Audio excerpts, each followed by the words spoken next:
Alors, aujourd'hui, on va poursuivre sur le développement des communautés durables surtout. Donc, il y a différents aspects qu'on peut regarder. On peut regarder qu'est-ce qui fait qu'une vie euh, améliore sa qualité de vie, ou une ville, je devrais dire. Comment qu'une ville améliore sa qualité de vie. Puis aussi, comment est-ce qu'elle doit toujours garder sa durabilité. Alors, il n'y a pas vraiment de réponse concrète ici.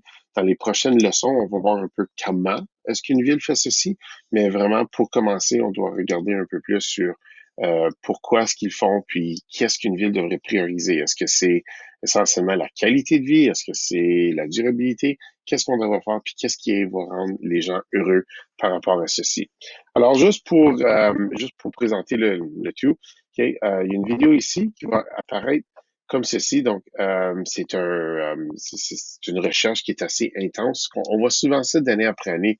Quelle est la meilleure ville, quel est le meilleur pays et pourquoi. Donc, Quality of Life Survey Top 25 Cities en 2025. Donc, on donne les 25 meilleures villes, en fait, de qualité de vie, ceux les villes qui peuvent offrir la meilleure qualité de vie à leurs citoyens. Donc, une fois avoir visionné, elle dure 6 minutes, 7 minutes. Donc, juste à l'identifier, selon toi, c'est quoi les liens entre les villes qu'on voit? Qu'est-ce qui fait en sorte que les gens qu'ils apprécient cette qualité de vie-là? Donc, ça serait intéressant de voir. Ensuite, à partir de la page 257, je vais aussi inclure les pages du manuel comme façon de recherche.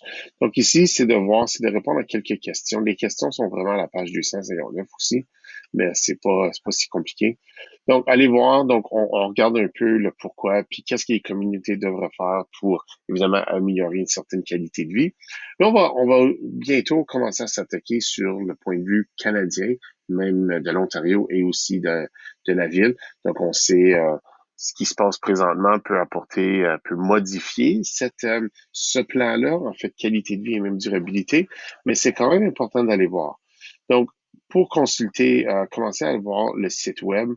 Donc ici, c'est une autre façon de voir euh, comment est-ce qu'on qualifie certaines villes comme ayant une qualité de vie élevée. Donc ici, on regarde à la ville d'Ottawa.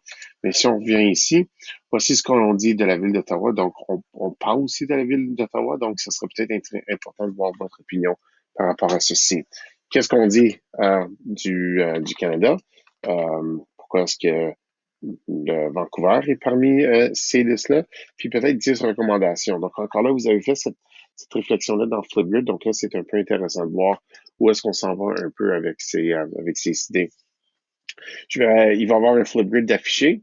Donc, je vais poser une question qui va être qui va refléter ou que vous allez voir une certaine réflexion sur des différentes, juste pour voir un peu si vous comprenez la différence entre qualité de vie et durabilité, puis s'il y en a un qui est plus important qu'un autre. Donc, portez attention à ceci. Donc, essentiellement, c'est de répondre à ceci, c'est de voir qu'est-ce qui fait en sorte qu'une communauté ou une ville apporte une qualité de vie et comment est-ce qu'on peut améliorer sa durabilité. Est-ce qu'une est plus importante que l'autre? Est-ce que on devrait en favoriser un plutôt que l'autre? Alors, reste à voir.